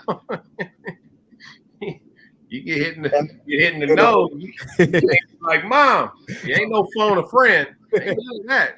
Man, put them things up. Yeah. And just do unto others as you want done to you. That's the way I see it. Like if you're giving a deal, just what I'm saying, just do a deal that you would expect back. You know what I'm saying? Like that's how I work deals with certain people too. Like especially if they're doing something that you can get into, like you producing some nice stuff, Mike. So if I had an animal that you wanted, hey, I'll shoot it to you, shoot me something back, or vice versa. You know what I'm saying? Like we all can get ahead together by working together, not working against each other. Facts. Yeah. Facts. Yeah, that's it.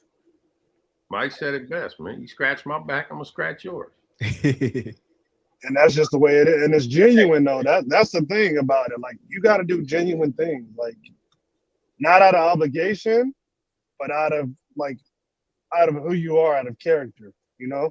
My If uncle you- always told me, fair exchange ain't no robbery. Nope. Facts. And my thing is too, you wanna help people grow and get ahead too. So you gotta help people out, you know. Of course you ain't gonna do nothing silly. If you got a 7,000 animal, you're not gonna sell it for $1,000. But if it's a person that really, really wants to get in it and they can't really afford it, but they want to make payment plans, No doubt. Work with them. Be flexible. Oh, yeah. Like it's a lot of different ways you can approach it. For sure. I'm always down for a payment plan or, helping somebody out. Me too. I mean, if you do a payment plan and you need a little bit more time, then like I'm flexible on like that kind of stuff. Communication is key. Exactly. Communication is key. Like if I don't hear Talk from to me and you ain't taking my calls or you go 0 dark 30. yeah, that's a whole different. Oh, you on that list. yeah, you don't want to get on the white list. Yeah, you don't want to get on the white list. I got a list. Don't worry about nothing. Yep, that's facts. Yeah, communication is huge, and I probably over communicate sometimes, but No, I you rather err on the side of caution. You can't over communicate. No such thing. But in 2024, I'm trying to come with peace though too, because again, life is too short. If it costs too much, if it costs you your peace, it's too expensive. Plain and simple. Facts. Yep. No, for Facts. sure. For sure. We got to keep this hobby going, man. Yeah. Yes, It's sir. everybody's responsibility, man. You gotta bring in somebody new. It's everybody's responsibility. Facts. That's 100%. So, what projects have done the best for y'all? Would you say? Like anything Desert Ghost for me. I'm DG forever. Yeah. They call me DG por vida.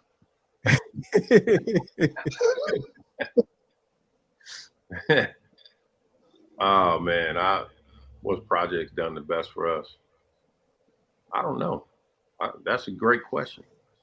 I'd have to go back and look at what we sold to even give you an honest answer on that. I mean, we've sold a little bit of everything, so Right. yeah, I can't say one project stands out where I'm like, ooh, clown pie, that's it. And not even necessarily from a sales perspective, but just like maybe production and like getting ahead in that project. What project have we gotten ahead in? Definitely our clown game. Yep. The first year and a half, I don't even think we owned the clown. Oh, really? Not one visual clown. And I think we turned the corner. Our clown game is up. Y'all hit so many stranger clowns. Y'all hit way more stranger clowns than me. Yeah. I bought stranger clowns in 2019. Hear that? He bought it in 2019. 2019. A starter snake. Man, that's what I'm saying. He was, but he had the cheat code, man. He was already breeding, pets before and knew what to do, what to look for, genetics and all that. He always knew how to pick the best. We came in green, like, ooh, damn, look at that pastel. Yeah, I was Look at that. That's colorful. Let me get that. I'll take that. Oh man, that thing. Ooh, man, I can't believe they selling that for $200. I just got over, old buddy. Yeah, come on, man. Hey, I'm telling everybody, hey, I stole this. Couldn't tell me no different. But yeah, it's funny. Like I've revamped a lot of stuff in my collection just over this little time period, and I'm still refining. Yeah, and for sure. always will be. Yeah. So talk about what about the Matrix stuff? I can't. Like Levan said, who, what? He can't talk about it. Huh? You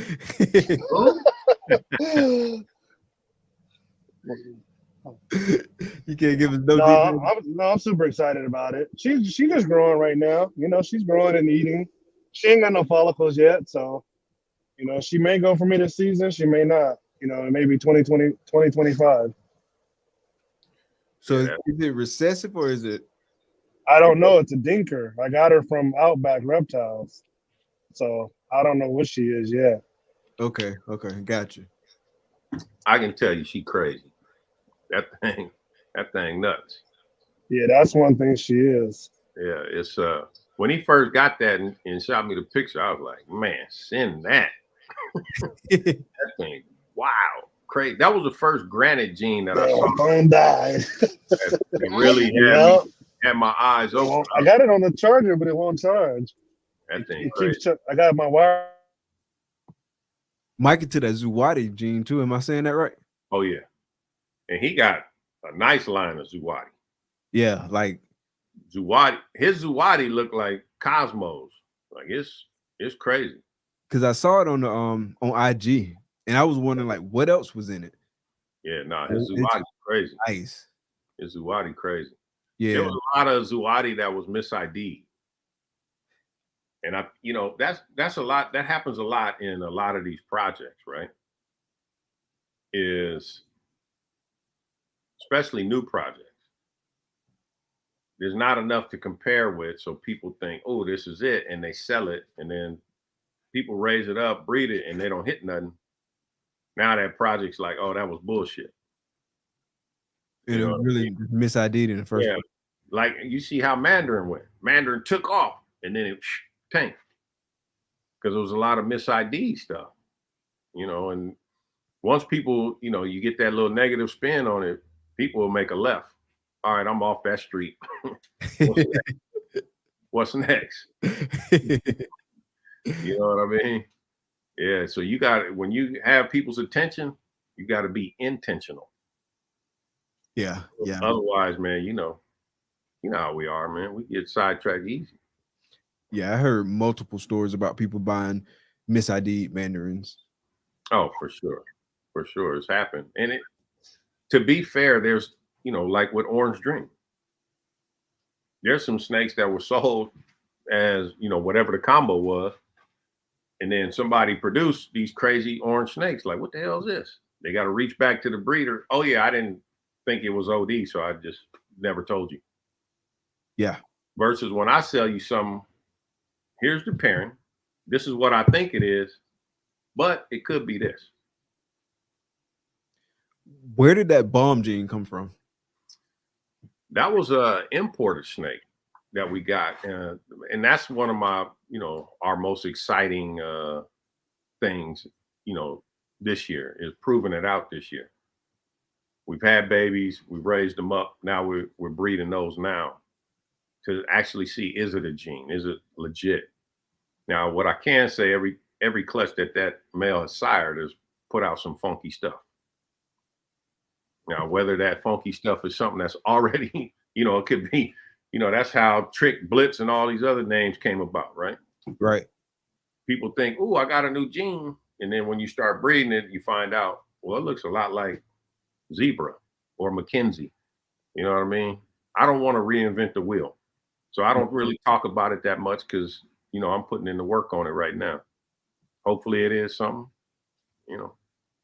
Yeah, I hope it works out and end up doing something. This year we gonna know. I heard people talk about like Zebra and Mackenzie, like potentially being the same thing. Yeah, that's what I'm saying. That's why I used it as an example. You know what I mean? Yeah, I don't want to say, matter of fact, it was a bomb gene, and then I breed it and it turns out to be confusion or acid or whatever. You know what I mean? Gotcha. Everybody I've shown it to, experienced breeders, say there's definitely something else in there, but they can't put the finger on what it is. It's a disrupting gene. It messes up the pattern. So we'll see. Hopefully it's something. Have you bought any snakes from like other breeders that had something in it that you didn't expect?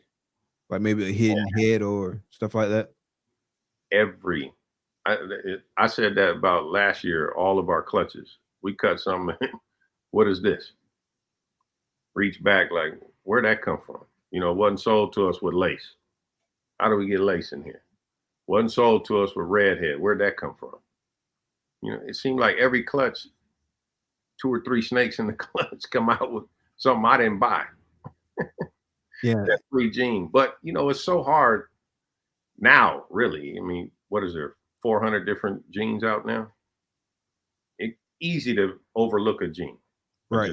You know, when you sell something off. I'm sure I sold some that they got a bonus. We've tested a lot of snakes that we got from big breeders and gotten lucky.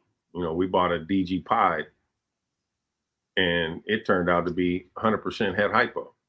Nice little bonus. Now, had we known that, that guy would have been doing more work. You know what I mean? He had a specific duty, but damn, I didn't know he was head hypo too. Like, damn, we missed out on that. So that's what I'm saying. Like last year, I'm waiting for a specific male to get the size. He don't get there. That DG Pied head hypo could have been putting in work. Had a clown, Hurricane Clown, tested it. It came back 100% had DG. I was trying to make Hayabusa clowns. Now, had I known it was het for Desert Ghost, I would have been trying to make Stranger Hurricane Desert Ghost clown. You know, that's the difference in knowing. Exactly. Had I known, oh shit, let's pivot, I would have went for the moon. Yeah. So, yeah, it's D said that y'all ahead in the Ultra Male DG game. Yeah, we made a few Ultra Male Desert Ghost visuals, which I haven't seen anybody else in the States that made one. Like I remember, I think y'all cut that one on Hair Down Friday. Yep. And so I remember seeing that one. I don't know if I saw updated pictures of it. That boy's breeding now. He's breeding now. He's 1,100 grams. In your opinion, how does that compare to Ultra Male Hypo? Like, you like it better? It's a different color palette. It's weird because Ultra Male, it's funny, and this is my opinion. I don't think Ultra Male needs Desert Ghost or Hypo. I think Ultra Male ages amazing by itself. You know what I mean? That's like putting Desert Ghost on an Ivory. It's a powerful snake, right? But what did you visually? It didn't do much for you, right? And it's to each his own. So our DG Ultra Males, they've aged amazing. They're super clean, super, look like a DG. Okay. Bright as all get out, but it don't look like an Ultra Male no more. It doesn't look like an Ultra Male? It looks like a Hypo Monarch. Okay. That's the color tones. So the purples have turned like that, how Monarchs look, like a rusty burgundy. Burgundy type. Yeah. Exactly. Yeah, it kind of morphed into a Hypo Monarch. It's crazy. Which it still looks amazing. But if your color palette was purples and oranges, then you don't like Monarch. That's why you always hear people, they draw a line in the sand. I'm either Team Ultra Male or I'm Team Monarch. Yeah. I like them both. Yeah, I like them both. I work with Ultra Male, but I do like them both. I joke around with people, but I work with Ultra Male, but like them both. Yeah. So with the Ultra Male DG, it's a powerful snake. It's a male. It's super orange dream too. So, anything it breeds to is going to pass on orange dream and 100% head DG and Ultra Male. So he's got work. He's putting in work right now. Yeah, I've been wondering about whether I should dive into like Hypo Ultra Male or DG Ultra Male type stuff, because I could if I wanted to, but I'm wondering if it's going to be worth it, or should I like put my focus on something else and just like really like dig deep in with like my Hypo Clown stuff and my Hypo DG Clown stuff and my DG Pied and Kiki stuff and all that. Me personally, being 100% transparent, I don't think any albino, whether it's a T negative or a T positive, needs DG or Hypo. I don't think they need it. I think it actually takes away from the snake because albinos are already bright. They already age amazingly. I don't think I think, me personally, that's a wasted recessive. It's hard enough to hit a triple visual, right? Mm-hmm. So Ultra Male Clown Pied looks amazing. The Ultra Male Hypo Clown Pied, right? Now you in the quads. Like, I think that's a waste. To me, personally, I don't think it does enough where it's like, ooh, it made a big of a difference. It's a long shot. It's a lot of work going into it, a lot of time. But if you're going to shoot for that, I would rather you add a bunch of incomplete dominance in there and spice it up. Oh yeah, yeah. Everything that I'm doing. Yeah. In I haven't seen any lace combos in any of the albinos, so I can't speak to that. Yeah, I hadn't seen that either. Yeah, I can't speak to that. But you know, I don't know. That's just my opinion. What do I know? I don't know jack shit.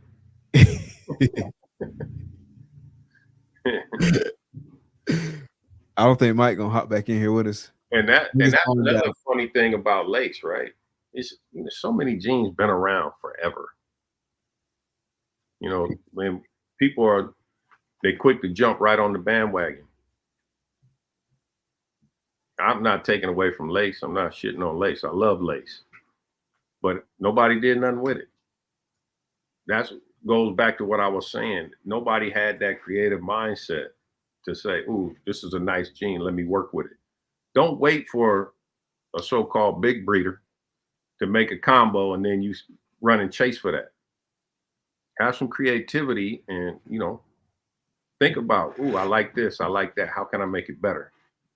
Mix it up and put it out. Hopefully you make that banger that everybody's like, damn. Right. And then that have eyes on you. That's what I'm saying. I.e. the Kiki. He brought that right back. Shit. I appreciate that too. Yeah. We talked about hypo, we talked about genetic stripe, we talked about, I don't know, maybe we mentioned one other one that was kind of like slept on in terms of genes that slept on. Mm-hmm. What else is out there that you think is like kind of slept on, don't get its fair shake gene wise? It could be codom, it can be recessive, don't matter. Slept on codom, I would say, is sapphire. Bruh, like I feel like we was just talking about sapphire the other day. Yeah. Yeah, it's talking about sapphire the other day. That thing slept on. Yeah. That gene crazy.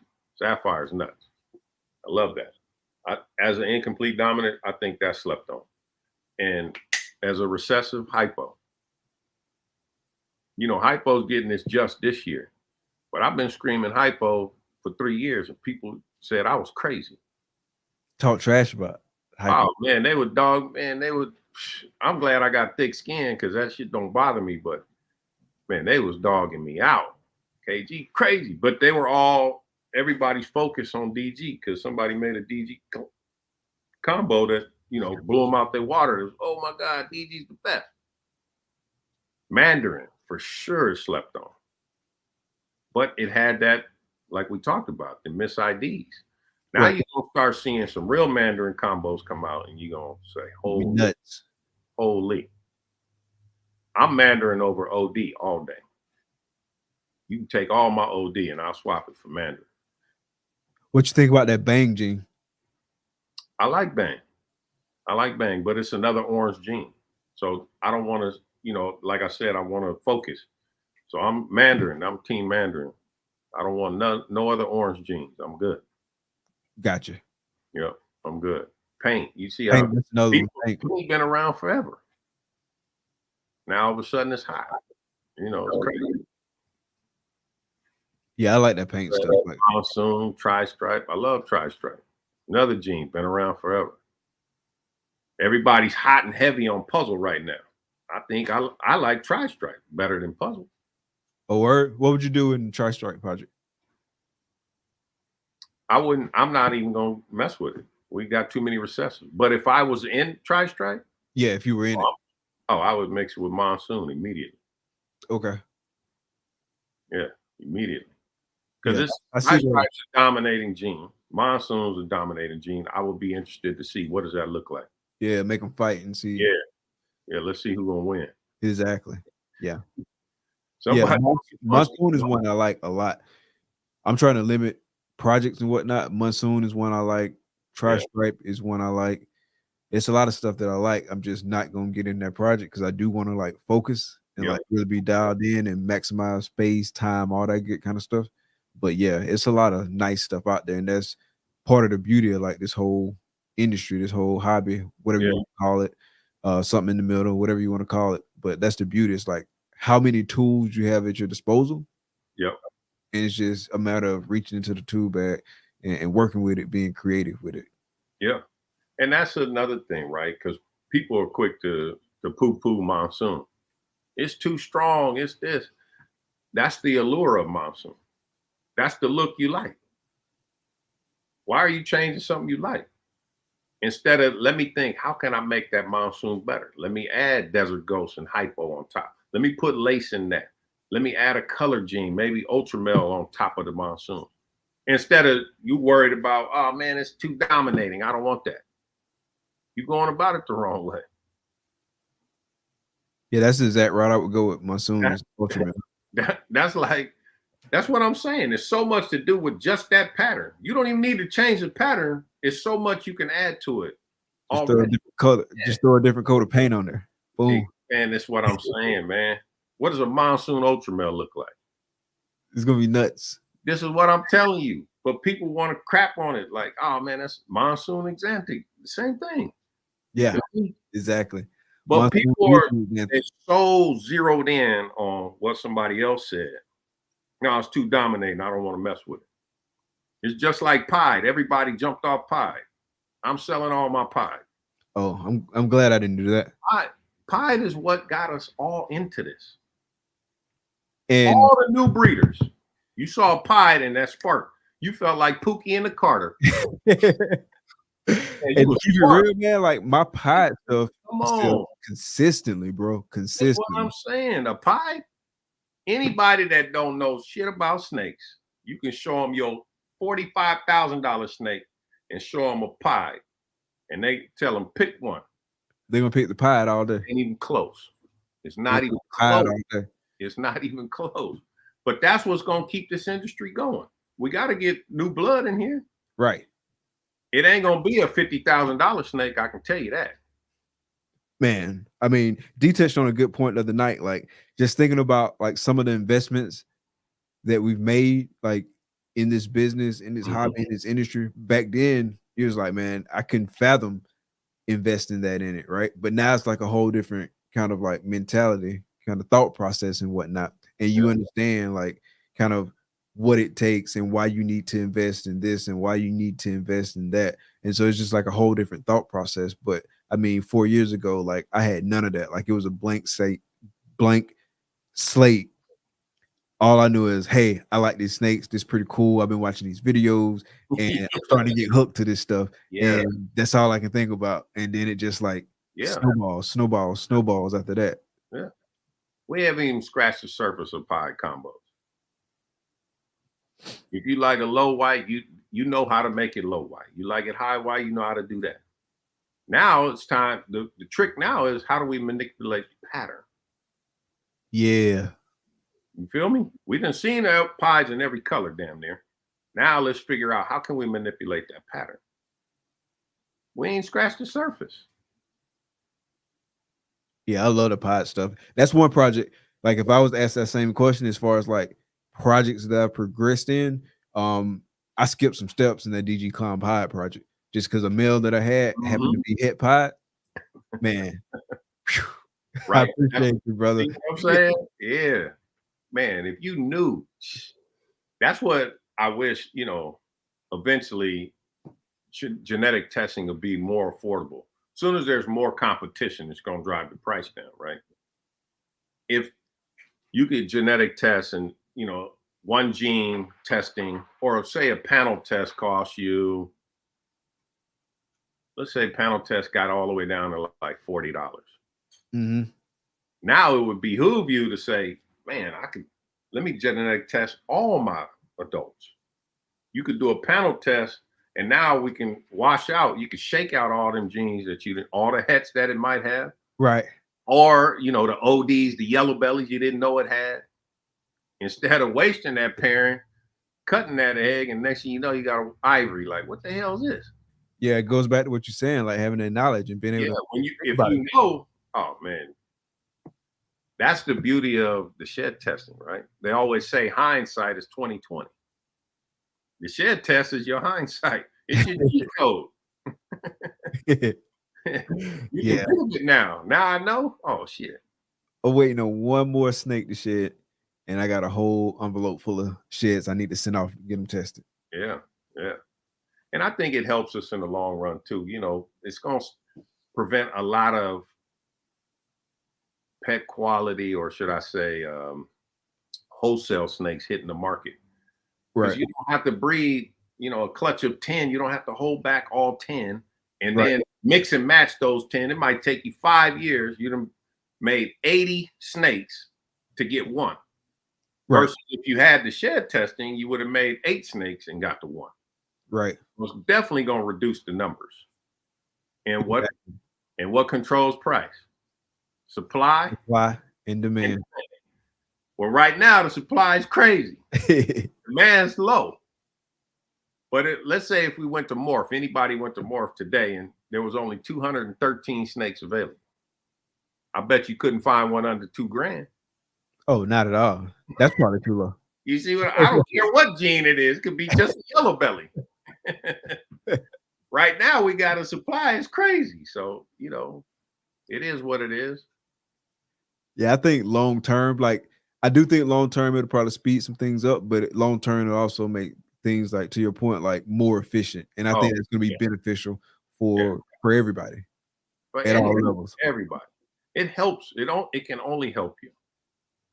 Can only help you. You still have to put in the work. Even though you know it's carrying this and I got this, you still got to hit the odds. You exactly. Still to the mouth. Yeah, exactly. You don't. People say it speeds up time. I think in its essence, it does speed up time, but in the same token, it doesn't. It don't speed up the math. It just it doesn't give me luck. It ain't gonna give me the odds gods. Exactly. You know? We can crack that code. I already want to crack that code, bro. Come on. That's like that Morph Maker website. You can go in there and type in genes, and it'll show you a picture of what the snake's gonna look like. Yeah, I saw that Morph Maker AI stuff. Yeah, that's what I'm saying. Now that take all the fun out. Is that still around? Yeah. Morph Maker AI. Yep. Yeah, I hadn't been on it in a minute. I got on it like when it first came out, but I hadn't got back on it recently. Yeah. But yeah. Shout out Charlie, great writer, Reptiles. Yeah, that's what I'm sending those hits to. Yeah. Yeah, I got to get these animals tested so I know exactly what I'm working with. Exactly. Now you know. Okay, I know exactly what I can do now. Exactly. Yeah, knowledge is power. For sure. You can apply it the right way. Yeah, I don't think we're gonna get Mike back in here. I know his phone had died. He hitting them freeways. Yeah, man. Well, shoot, we didn't got to 10 o'clock. I didn't even realize so much time had passed, man. Oh man. Yeah, we still got like over 70 people in the building. So time flies when you're having fun. Appreciate everybody who tapped in too, man. Yes, sir. Yes, sir. I really appreciate everybody in the chat, man. Hell yeah. Each and every week. So before we get out of here, bro, and let you enjoy the rest of your night, is there anything you want to tell listeners to be looking out for? Stuff coming in the future with Bond Project? Yeah, just follow us on Instagram if you're not already doing that. And if you got any questions for me or D, just hit the DM. We're more than happy to chop it up. We here for you. We for the people. Facts. Yeah, I can attest to that too, for sure. Appreciate everybody coming out this week. Like I said, man, we're going to be doing a lot more of these state shows, man. We're going to try to hit all the states at least once. Some states we're going to have to hit 2-3 times. Yeah. It's gonna be fun. Yeah. Wow. That's going to be fun. Yeah, I'm looking forward to it, man. Go show a lot of love. Like I said, we got in total we had 4 confirmed, so we got 3 more confirmed after this one. But pay attention, man. You never know. Your state might be next. Hell yeah. Out for them DMs, baby. Yes, sir, man. I really appreciate everybody coming out tonight, man. Can you hang back for a quick second? Oh, for sure. Cool. Everybody in the chat, man. Thank y'all for coming out. Be blessed. Hulk smash. Peace. Hulk smash that notification bell. All right, boss. All right, y'all.